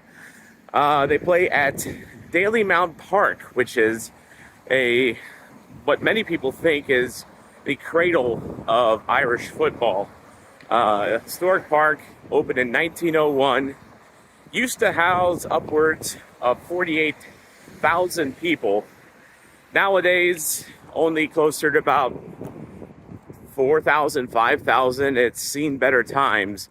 I wanted to come here to check out this historic park before it changes, because it is going to be under redevelopment, assuming these plans go through. This has been kind of a stop-start process for years now, but the Dublin City Council approved 40 million euro redevelopment plans to completely reshape and update and freshen up Daly Mount Park, including changing the orientation of the pitch. So we'll get a look inside and seeing how it is in its current form for one of the last times. So let's head in. By the way, behind this building up to the front right is Daly Mount Park. It is nestled in this old neighborhood of Dublin, a true community park, and as you'll find, Bows is a true community team. One of the few teams left at this level of football that is still 100% fan owned, and they have never been relegated. And what are your names? Adley. Adley. And you two actually play for the Bows in the juniors. How are you liking that? It's pretty cool. It is? It is? What position do you play? Striker. You're a striker. Okay, do you get a lot of goals? Yeah. Good deal, good deal, good deal. You see yourself playing for the Bows when you grow up in the future in the big club? Yeah. Good deal, good deal. So, what makes you a Bows fan? Well, I was supporting him a few years ago. I used to come to the odd game here and there. But then once Adley got into it, he was 3. Was he 3 when he got into it? Yeah, 3. So he's 7 now. So 4 years we're season ticket holders, yeah? Oh, we're really? actually family members now. We changed from season ticket to family membership, so... Sure. So, what makes Bows so special? I mentioned on the way up that it's 100% fan-owned. It's fan-owned. It's a family club. They're just fantastic to support, you know. They do everything. They do a lot for charities, and as you see, they do a lot for Palestine now at the minute as well. So, and hopefully there's going to be more Bows fans at games going forward. The redevelopment plans. They're looking at, I think it's an 8,000 seater capacity now. It's been passed by the Dublin City Council, so hopefully they'll have Tala have a big stadium over there for Rovers, and hopefully Bows will have it over the north side now. So now this redevelopment though is going to kind of transform Daily Mount from what it is currently. Are you going to miss the old Daily Mount, or are you looking forward to the changes? Well, I'm looking forward to the changes, but I'm hoping they can keep some memorabilia and stuff, you know, like the Jody stand. I'm hoping will stay there and they'll build around it, you know. Sure, absolutely. That's a massive part of the club. So for context, for people that may not know much about the League of Ireland, about like what level would you compare it to, like over in England? I love the League of Ireland. It's really, it's a fantastic league. Yeah. I'd compare it to possibly League 2 in England. You know, this year the most season tickets have been sold all across the board in every club this season. There's 5,000 to 8,000 or 9,000 every week at every stadium, you know. Sure. It's after kicking off in a big way this year. So sure, absolutely. And then tonight you guys got Waterford. Any thoughts on the game? Ex-manager of Bows, really, Keith Long, is the new manager of Waterford. So he'll expect a good reception when he comes, because the fans loved him when he was here. Really. And then he took us to Europe. He actually took us on a good European run a couple of seasons ago. So. That's awesome. And what can you expect from the game tonight between these two clubs? God, they have a good side. I'm hoping we can get the win. Alan Reynolds kicked off with a good away win in Galway last week, or on Monday. Sorry. So I'm hoping he can keep it up on Friday. So. All right. Well, let's go Bows. Yeah, go Bows. Thank you. Go Bows. Yup the Bows. Say go on, yup the Bows. So as you can see, really friendly fans and a real family effort. I mean, from the root to the fruit, you just saw the future of the Bows, the future star striker for Bows on this channel. How about that? All right, Julian, you are here all the way from California, so we got 2 Americans at least here at the Daily Mount Park. What made you decide to come and see Bows tonight? I just wanted to catch a soccer game in Ireland, and this is the one that was closest to the hotel where I was staying at, and I just got in about 2:30 today, so. Oh wow! So you're a little jet lagged. A little jet lagged, but I wasn't gonna miss this game at all. Do you follow soccer elsewhere? I do. I follow the Premier League. Actually, I'm a big Liverpool fan. Same. And I was at Anfield last night. Oh, you did? Yes. I'm jealous. Yep. I follow the Mexican League. Okay. And, I'm a big Cruz Azul fan, and I kind of follow the Eredivisie, the Spanish league. Yeah. I just like the leagues to be competitive, and that's why I like the Premier League. Whereas the Spanish league, it's always 2 or 3 teams, and it's just kind of monotonous. Right, a very top-heavy league for sure. So, what are you hoping to see tonight? Just kind of be able to see the atmosphere among the fans. Thank you, bud. Thank you. All right. Definitely the most rustic of the turnstiles that I've gone through here. But yeah, you can see it still doesn't even feel like you're properly in a stadium at this point. Ah, there we are. There she is, Daily Mount Park.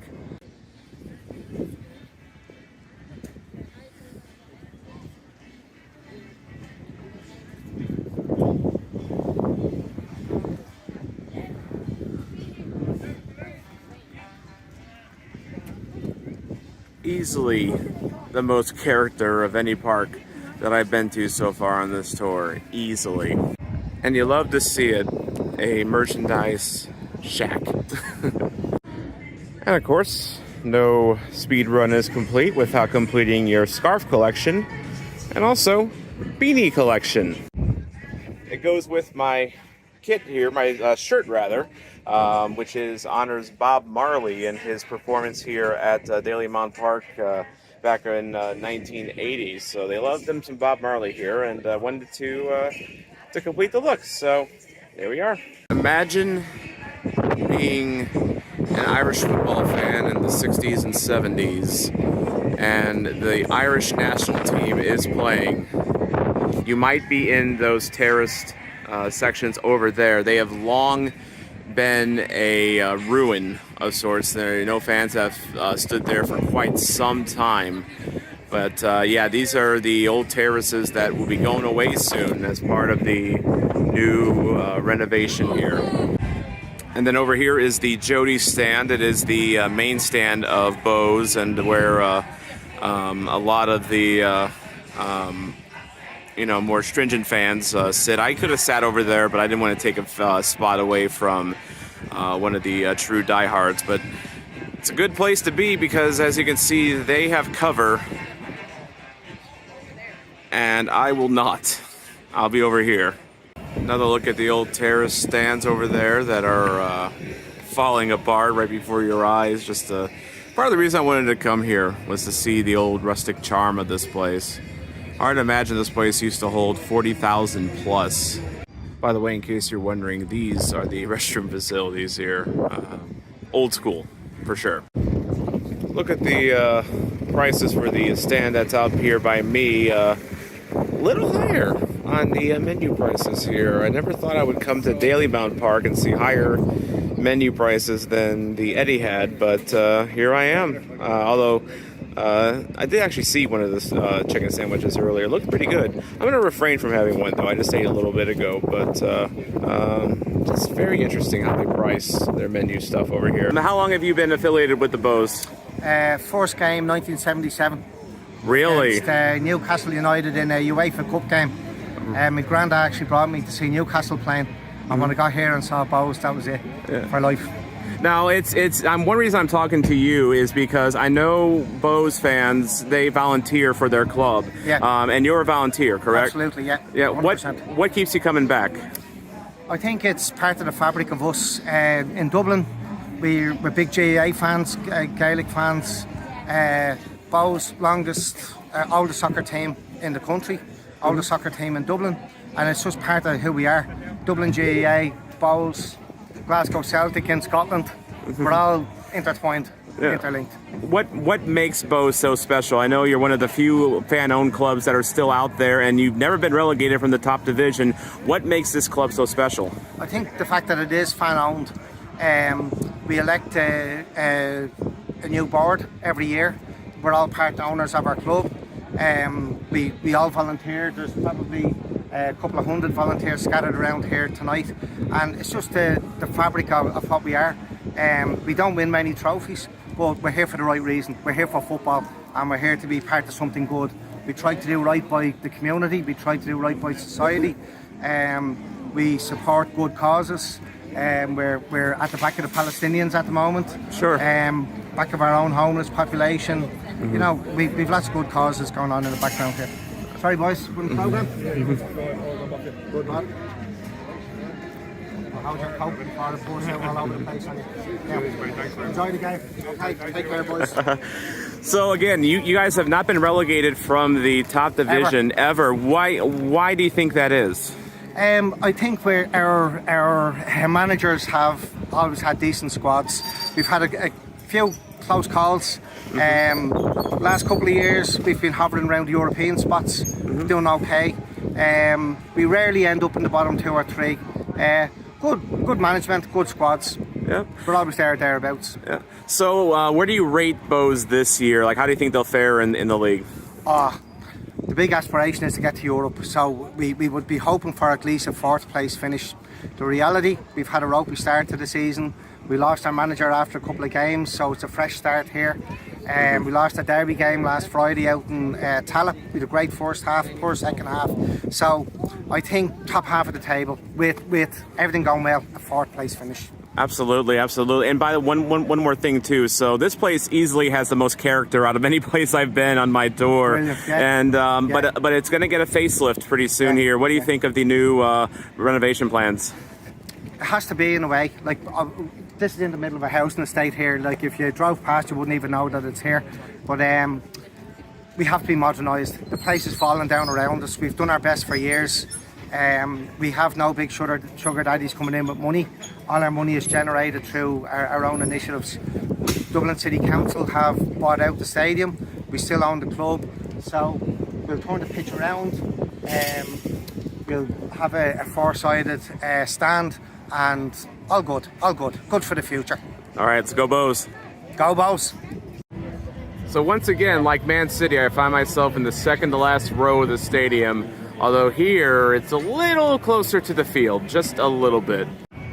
So off in the distance over there, you can see some of the process has started for redeveloping this field. Those terraces over there used to wrap all the way around to that side, but now you can see that little piles of gray rubble there where the old stands used to be. So progress is coming to this old weathered Daily Mount Park, and a lot of people I've talked to are looking forward to it. The mighty Bows have taken the field here at Daily Mount. Why are you having trouble focusing? I've said it before and I'll say it again. Shout out to teams over here that have proper game programs. This is Bohemians program. It is, you can see, the Irish program, club program of the year. So it's a very good program, and I've thumbed through it a little bit. But yeah, I mean, I just wish we saw more of this in America. Just these, and these have a lot more pages of stats and info in them, and just pictures, and these are proper keepsakes. I wish we had programs like this in America. I really do.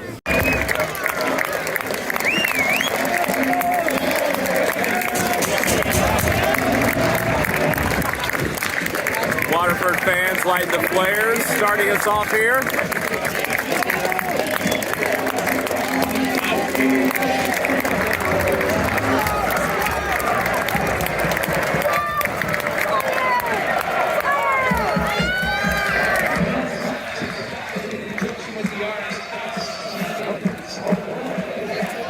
Vibes.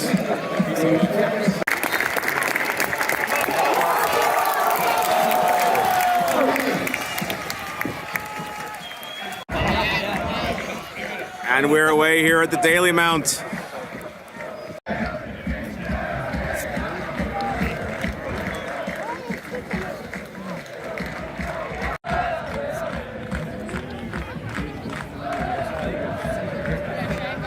Not quite the energy of Anfield with the LA, but I respect the attempt.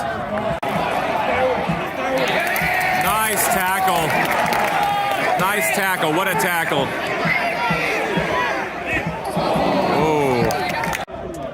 Doing whatever it takes to get a good view.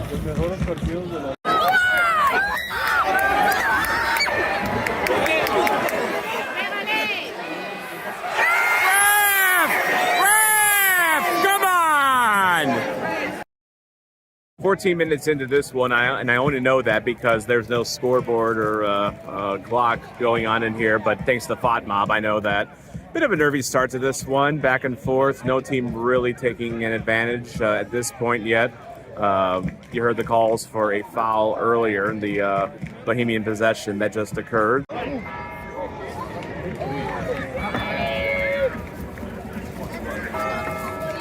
It's 8 o'clock in Dublin.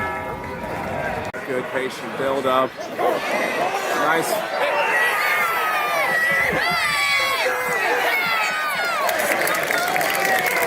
Bohemian have a chance here just outside of the Waterford box here. First tackle in the box wasn't called for a foul. Second one just outside the box was dangerous free kick area. I think he's going to try to knock it over here. I'll try to go through it, but no dice.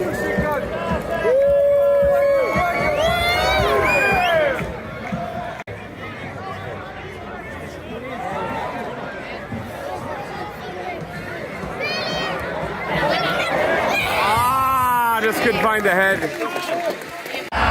Waterford on the board, 1-0.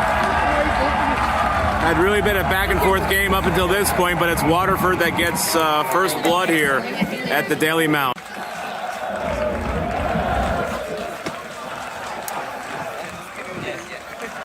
Padraig Amon getting the goal for Waterford, a truly Irish name if you ever heard one before. But yeah, Bohemian, they're just coming off of a 3-1 loss to their big rival Shamrock Rovers a few days ago.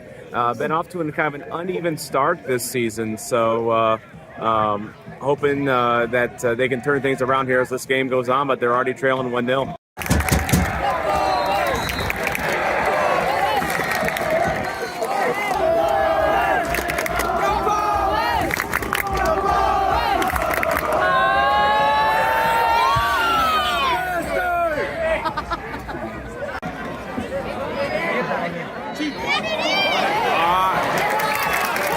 They're going to give it a corner. Interesting.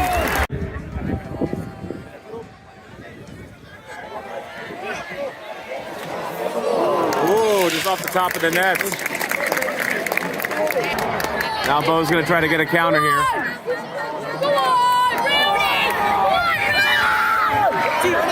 Oh, nice ball. Defended well, though. And another corner for Bo's. Right before the half here. Can Bo's knot it up? On the box. Goes out of bounds, and they are going to say it's a corner. Another chance. What, Rooney? Oh, what a save. Good shot, good save. Dale Rooney with the intent just before stoppage time here at the end of the first half. It's really been Bohemian having the ball a lot in the Waterford side, and you know it's you've seen that in the game footage. Like Waterford, they've had one good chance and they took it. Bohemian though have had most of the possession. They've had most of the opportunities so far in this game. Just haven't been able to convert yet, but still a lot of game to go. All right, halftime here at Dalymount Park. I found my fellow American here. We're sitting here together enjoying this one. What do you think so far? It's been a well even game, back and forth, sort of both controlled. I think the difference was Waterford took advantage of the one chance they had, and Bohemian didn't. And that's the difference now. And Waterford goalie has made some really good saves as well too to keep Bohemian off the board. Right. Yeah, definitely. What do you think of Dalymount Park? Oh, I think it's great. It's in the neighborhood. It's actually a lot bigger than what I expected it. At the same time, it's small and intimate. There's a Catholic church overlooking us. It's like a factory building for the other side. So it's KGV, community food. All right. Second half coming up. Sign him up, Bo's! Sign up!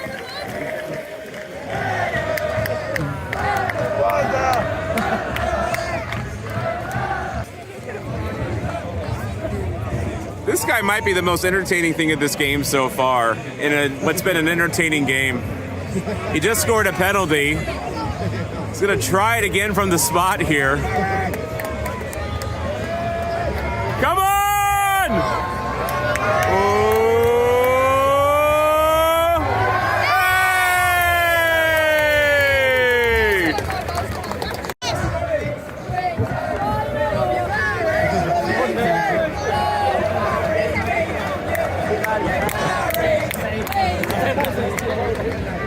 Why I love this game, exhibit 1245.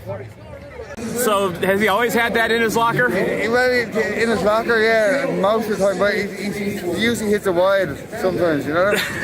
He's not very good at this time, like, you know what I mean? But he's had scoring 2 goals. I was looking for the hat-trick, but he didn't get it, like, you know?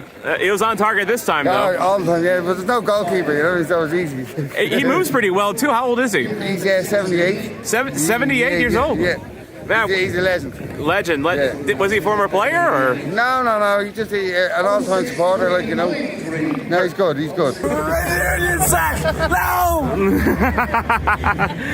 All right, let's go, Bo's. Let's go, Bo's. Let's go, Bo's. Second half underway here at Dalymount Park. Was hoping for a Bo's goal on this end, but was not to be. So Bo's will be tacking the other direction of the field this time. respectful claps by both Bohemian and Waterford fans for the injured Waterford player here. Love to see the sportsmanship on display here. Like I said before, this place just has a really cool vibe to it. I really can't explain it. Like, it's not a loud place where there's a lot of chanting and a lot of hoopla, but it's a different vibe here, and it's a good vibe.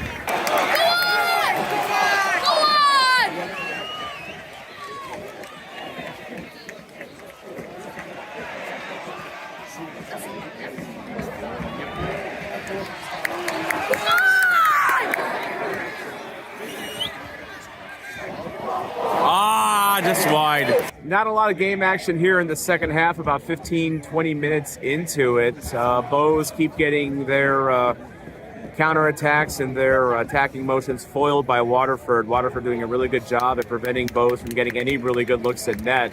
Yeah, it's just been the way it is so far. Not kind of an uneventful second half so far.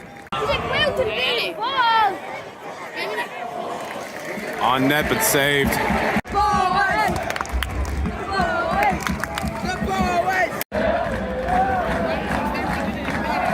I think Waterford fans are starting to feel a 1-0 road victory coming here. Well earned. They kept Bows at bay for the most part. I mean, Bows definitely had their chances, just couldn't really convert on them. Couldn't find a header in the box in those multiple crosses that they've had. And then Waterford took their chance. As simple as that. That's football. All right, if Bows aren't going to get anything from this game, it's got to happen now. Got to push that ball up the field. There we go.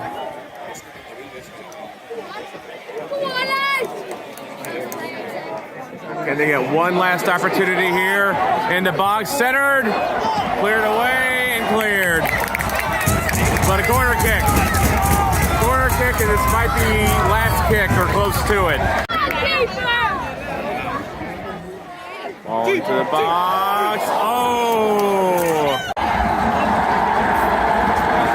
And Waterford steal one on the road, 1-0. Leaving Bows fans disappointed. My home streak ends. The 4 English games I went to, the home team won.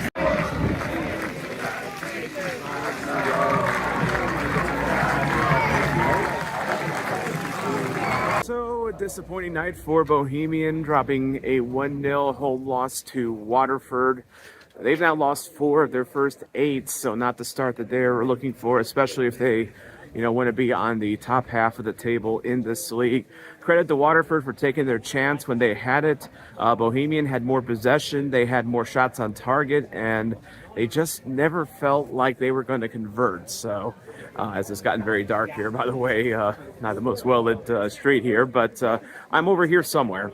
But, no, this was a good time. I mean, Irish people are lovely here.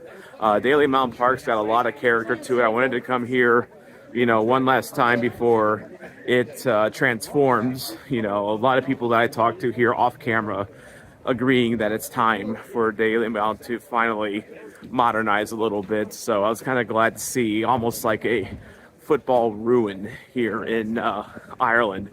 But yeah, no, this was a good time. I recommend you come out and support your local club wherever you are. Support your local teams wherever you are, whether it's here in Ireland or in England or wherever, because this is game 5 of my 5-game speed run, and I've gotten just as much out of the lower league games as I have from the big Premier League games.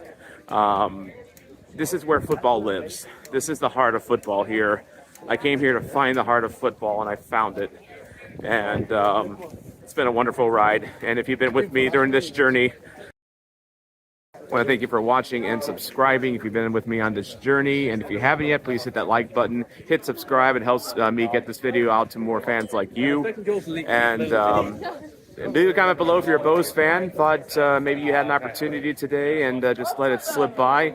If you're a League of Ireland fan, just make a comment and let me know what you think of the league and its stance in the world. But This has been an incredible speed run. This has been a trip of a lifetime. Thank you, England, for hosting me. Thank you, Ireland, for hosting me. Thank you to the Bolton fans that embraced me when I went there Monday and afterwards here on YouTube. Thank you to the Reading fans that, first watched my video on them and welcomed me into their away section Monday. Thank you, Donnie Rovers fans. I'll might be doing some more stuff for you guys here in the future. Just had a good time at the Eco Power. Thank you, Man City fans, Aston Villa fans, Wrexham fans. Thank you, Liverpool, for being Liverpool, being my club. And just for the record, I am a Liverpool fan. I will consider Reading and Doncaster to be kind of like my hobby clubs, quote unquote. But I know the rules. In English football, you only have one club, and that club will always be Liverpool. So just for the record there. But and of course, thank you to the Bows for having me out as well. The fans here were lovely. This is your soccer zombie, Tom Franklin. Gonna take a little bit of a break now, but had a great trip, great time. Thanks for joining me on this ride. And England, Ireland, I'll see you next time. And there will be a next time.